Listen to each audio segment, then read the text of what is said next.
Leftovers.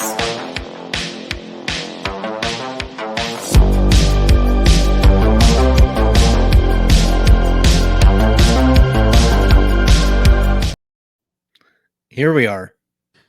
Good morning Back and again. welcome back. Yes, welcome We're changing everybody. our stream title from Top Gun Maverick to Bubba the Redneck Werewolf, which is what we're here to discuss today with the public. How are you doing, bro? Oh, good. My screen title says that it's Bubba the Redneck Werewolf. Okay. Our Twitch stream does not, so I'll just that's fix it on that side. Yeah, interesting. Well, Yeah, welcome whatever. back, man. Yeah, welcome back. What a Dude, have we what got a a doozy treat. for everyone? God damn it. Yes. Have we picked a monster of a film, if you will? So, yeah. How you been, man? Oh, this title may conflict with Twitch's moderation policy.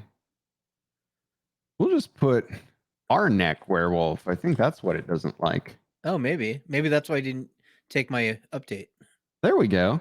Hey, man, we're up to 11 followers on Twitch. Thanks, everybody who watches us live as we do this. We don't really have a set schedule because our working schedule is weird, but maybe we can get one more and have the dirty dozen. I hope so. That's what I'm hoping for. Yeah. Where to start? Do we start with opening thoughts on this? Jeez. Let's start with something. I want to show you something pretty freaking great. I've got a few things to share too. Please.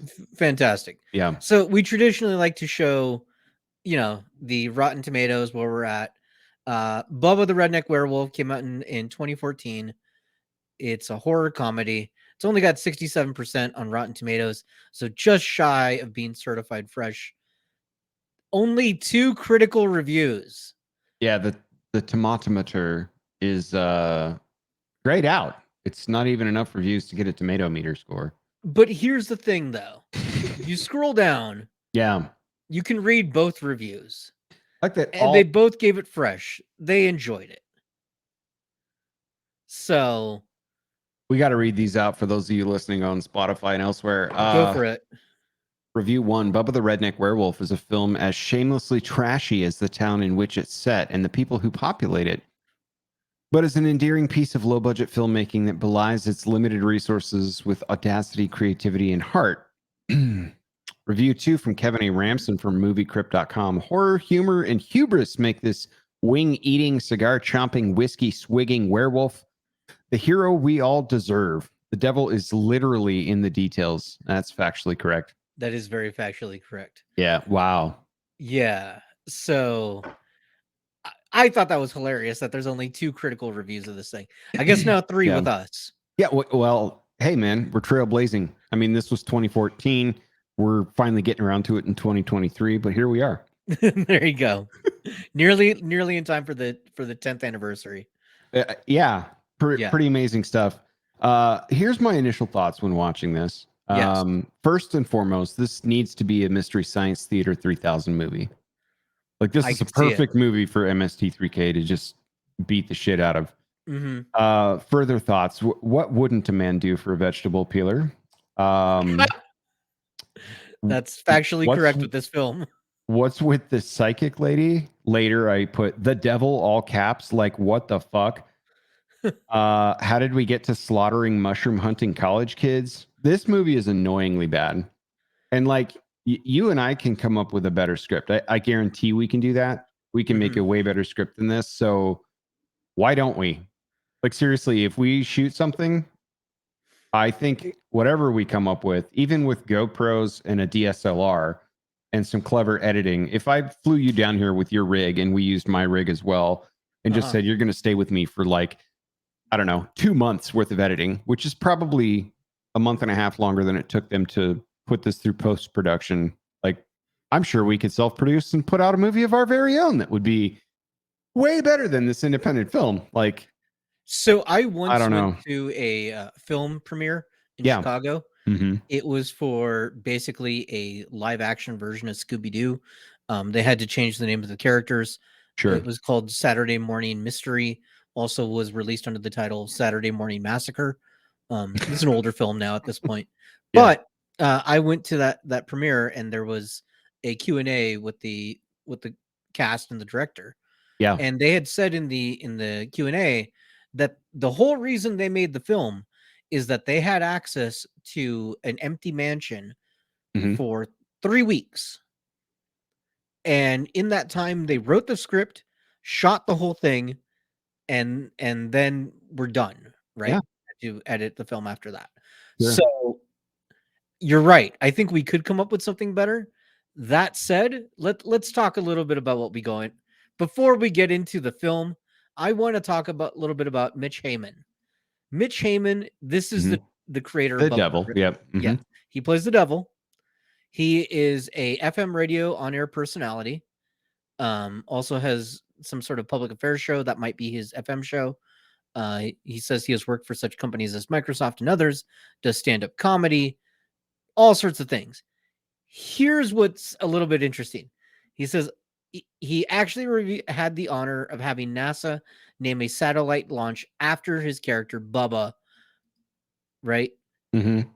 And has the full official documentation. Here's the picture of it. Says it went out February 5th, 2004. Okay, Mhm. this movie came out in 2014. I'm Mhm. not familiar as to when the actual comic books, because yes, there are Bubba the Redneck Werewolf comic books, but this satellite, the Bubba satellite launch. Mhm. Okay, keep that in mind. I we were a little late to starting the show because I went up down a Google rabbit hole because I could not believe that NASA named a Right. satellite After after comic book Bubba the character Redneck from Werewolf. this dude. Yeah. Right. Right. So I went to NASA, I went to Google, I looked around for Bubba satellite, could not find anything. The Yep. only thing I found with Bubba on NASA was this.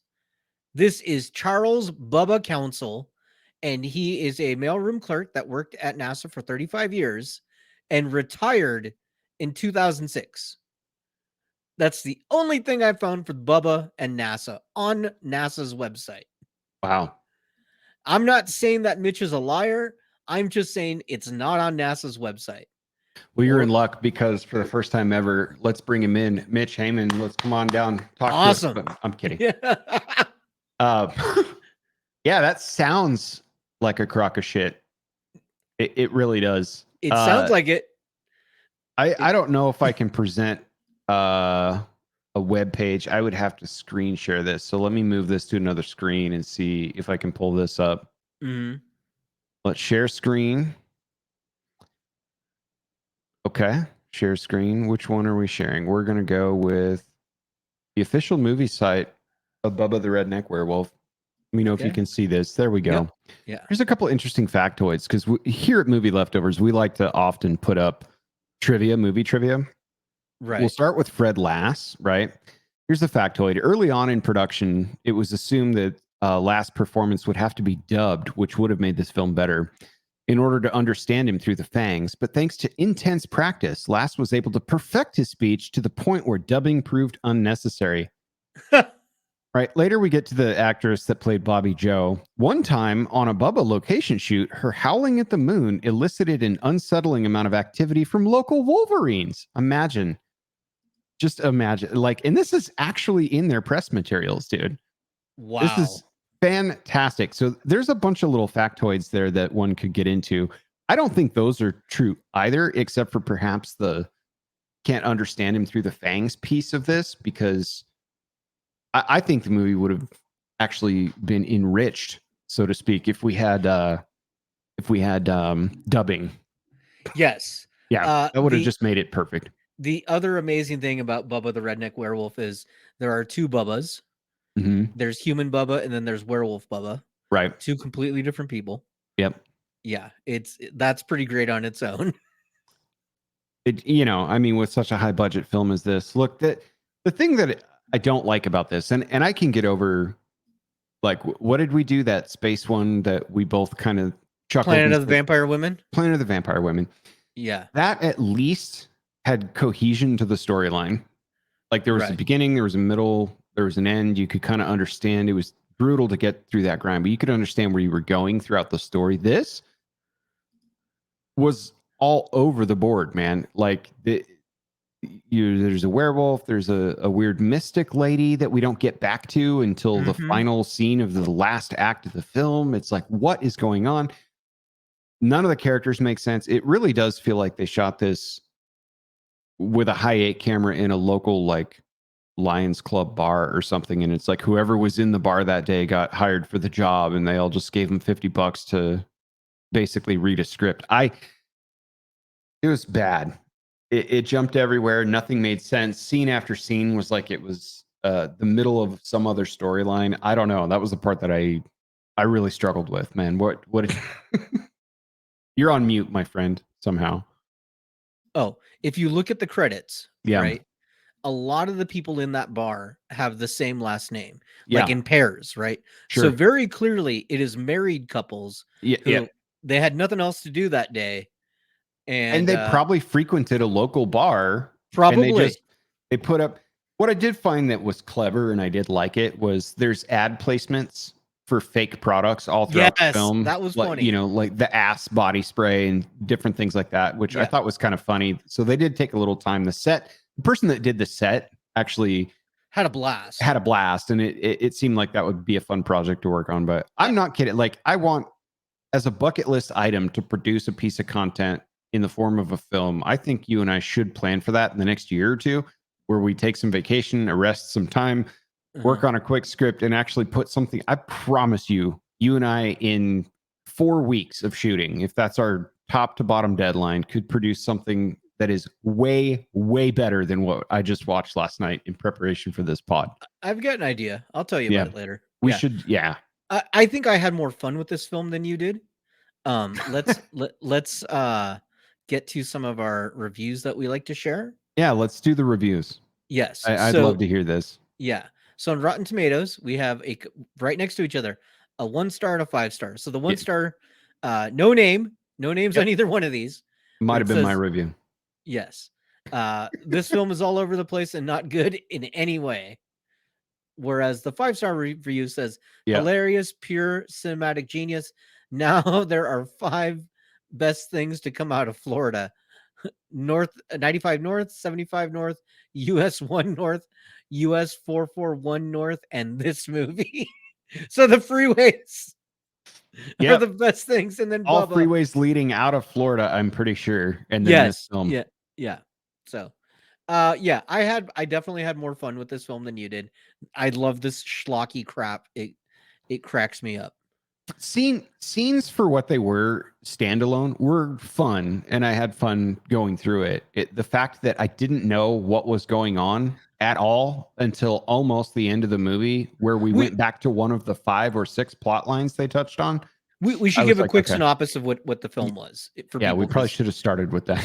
Okay, let me give a quick synopsis. Yeah. So basically, we have Bubba, who works at some sort of dog rescue. He is basically your loser character. Nobody respects him. Everybody thinks he's just trash. He wants to be the biggest, toughest guy there is. He wants to be a manly man, respected, an alpha, if you will. And he somehow makes a deal with the devil. That's right. To become this person. He signs a contract, and the next thing he knows, he is a werewolf.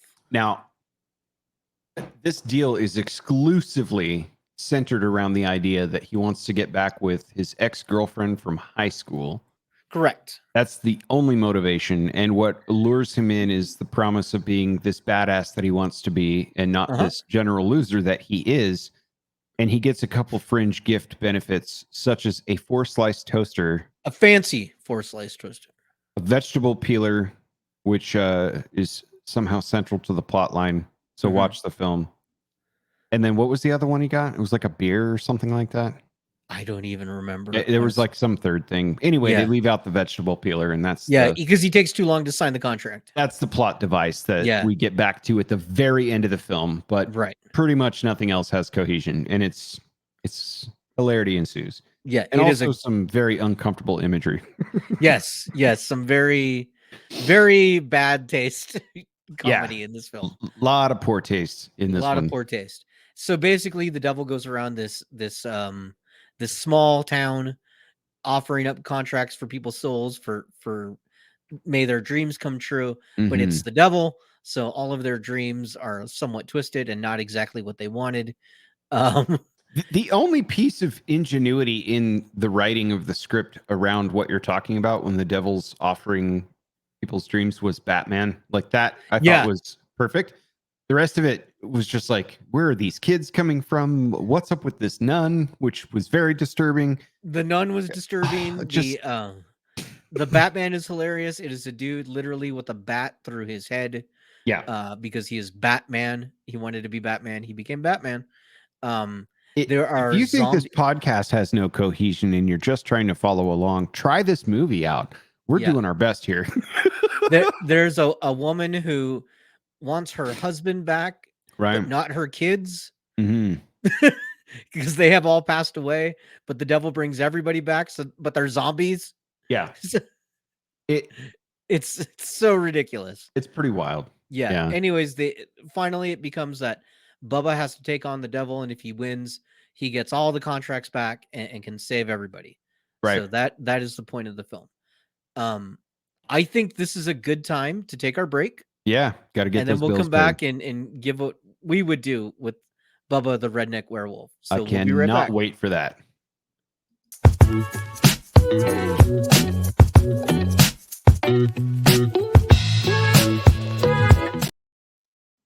All right, we are back. Welcome back to Movie Leftovers. Yeah. Indeed. Bubba the Redneck Werewolf is what we're talking about today Indeed. and what we would do with it. Yes. What I went first last time? Did you? I don't remember. Do you want to go first or do you want me to go first? Player's choice. I have a feeling you're going to want me to go last. Okay. Okay. I will do it. So for as much as you're like, hey, I think I like this movie a little bit more than you. I'm going to lean into it. Okay. I'm doing a sequel. Okay. We're leaving it as the pure cinematic gold that it is, and we're going sequel. The sequel, loosely titled Pain and Sorrow and Toasters, a symphony of vegetable peelers in 3 parts, right? Okay. So we're going to open with Biker Bob, master of 2-stroke engines, who has tragically died on one of his mythical adventures. Found among his belongings were many secrets left only to be read by Bubba because of the heroics of the first film. Among these secrets were keys to the divine and everlasting corn beer fountain, to be unlocked only by raising the devil and beating him at a game of cornhole. Right. This is all part of callbacks to the first. Save we're not playing quarters this time. We're going cornhole. So to obtain the vegetable peeler from the first movie is the mythical key to this portal that allows you to get to this beer fountain, the corn beer fountain. That's the magic key to the magic beer fountain. So now Bubba knows it's probably not right to raise the devil again, but he loves corn beer and chicken wings way too much, and his desires just gets the better of him. So more or less, the devil gets loose during the raising seance because, well, Bubba's an idiot, and the devil starts taking souls, and he's up to his usual bullshit. The devil does take revenge on Bubba by trapping him in a math class where he will have to pass a simple math exam in order to return to Earth and play cornhole against the devil to reverse the soul's curse once more and gain access to the corn beer fountain of eternity. And that's where we're going with this film. Okay. My cast. Bubba's going to be played by Adam Baldwin. Now, you sent me a text and said, okay. We did have different ones. I can't wait. We did have different ones. I'm like, Adam Baldwin's going to be my Bubba. Okay. Biker Bob will be played by Nicolas Cage.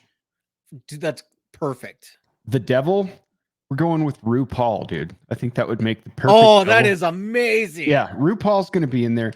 Bobby Sue, the girlfriend character, will be Michelle Miley from a show called Letterkenny. Okay. Yeah. Drunk Cletus, who doesn't want to hook up with the devil. I'd like to see John Lithgow in there.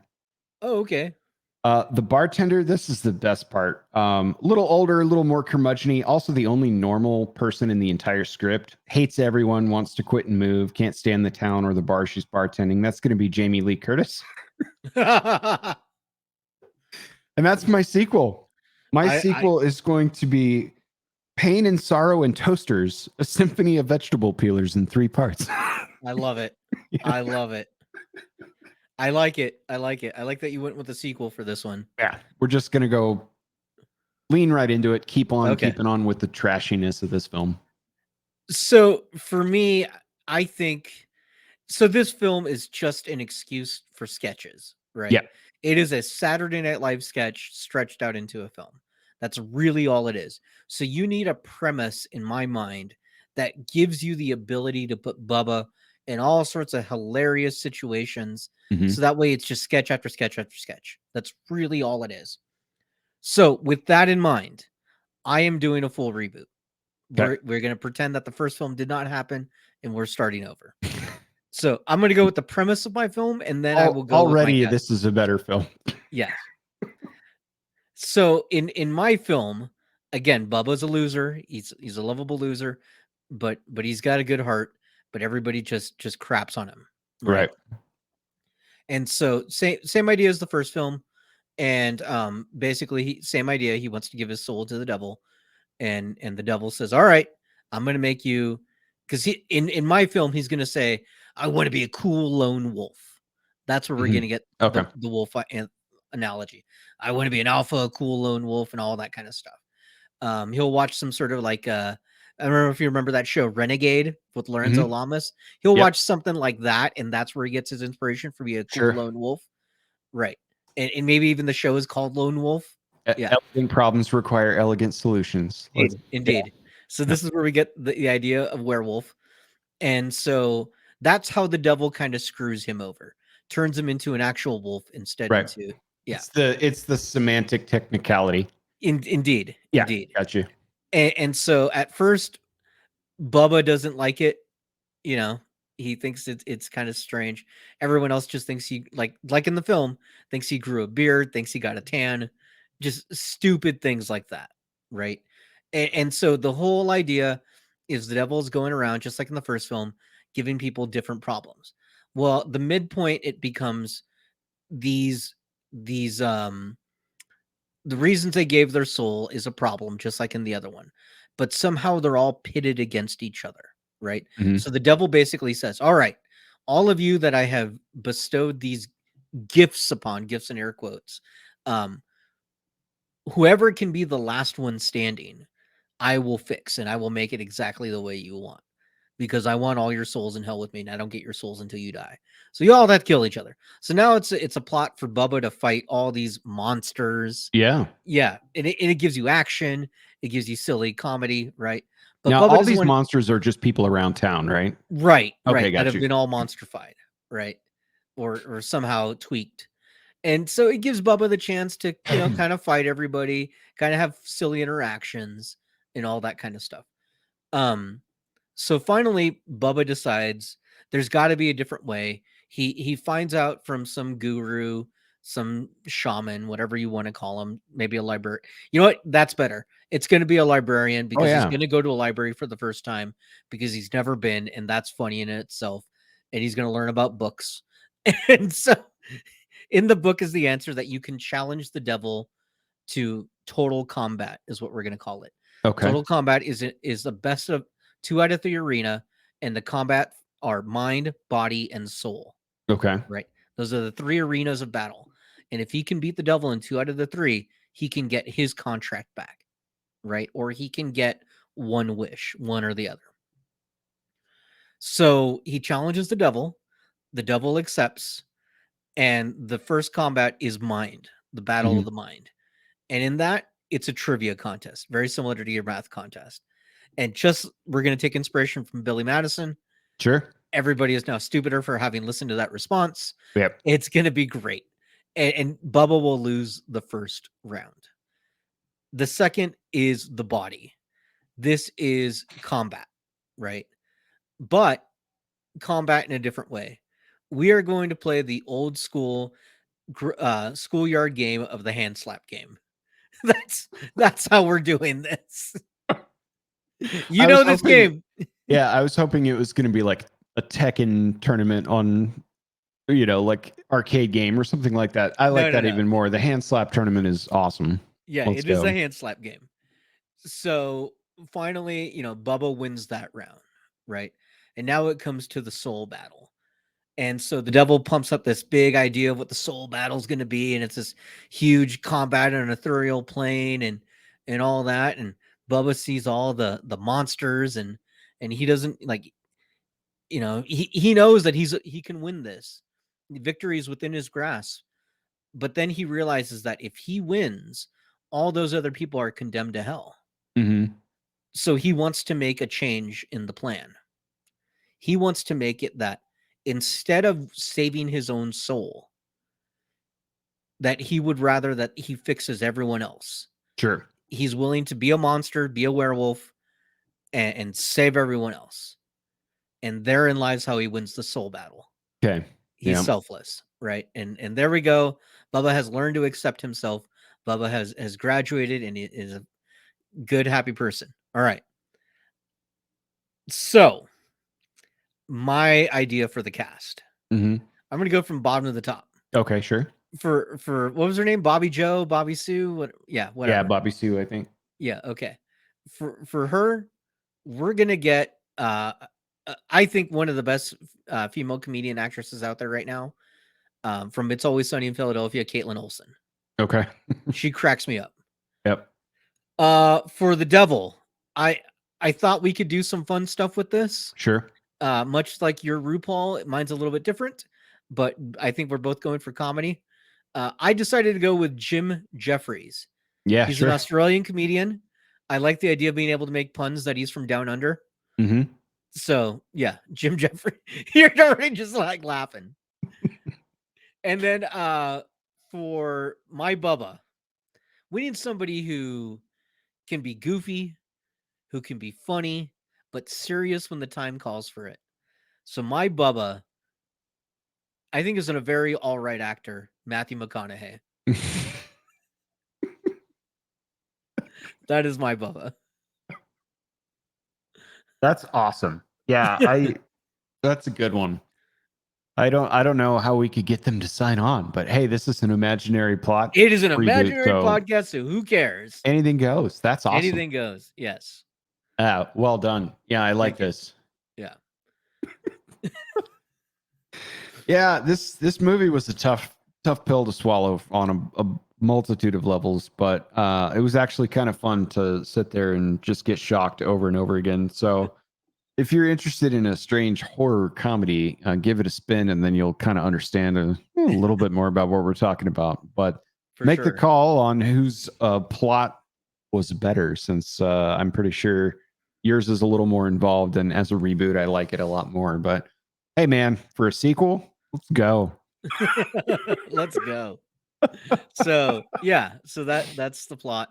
Yeah, everybody. What is our next film? We haven't even decided. So we haven't decided. What popped in my head this morning was the original movie Fletch, which is available on Netflix right now with Chevy Chase, the old school one. I don't remember much about this movie, so it'll almost be like watching it for the first time again. I'm sure since it was filmed in a different time period, a lot won't be acceptable by today's film standards. But and they just made a reboot with John Hamm. Yeah, that was why I kind of thought of it as like maybe we could reboot a reboot. You know what I mean? Or like put our spin on something else. But I want to go back to the original Chevy Chase one and get grounded in the series. So I'm down should for be good. Should be a good research project. Okay. Yeah, Fletch. Let's do it. Awesome. Nice. Well, thanks everybody for listening. I hope you enjoy the Bubba the Redneck Werewolf and Fletch coming up. Yeah. Stay tuned. But it's been real. This was a good one. Awesome. We'll see you guys later. See you.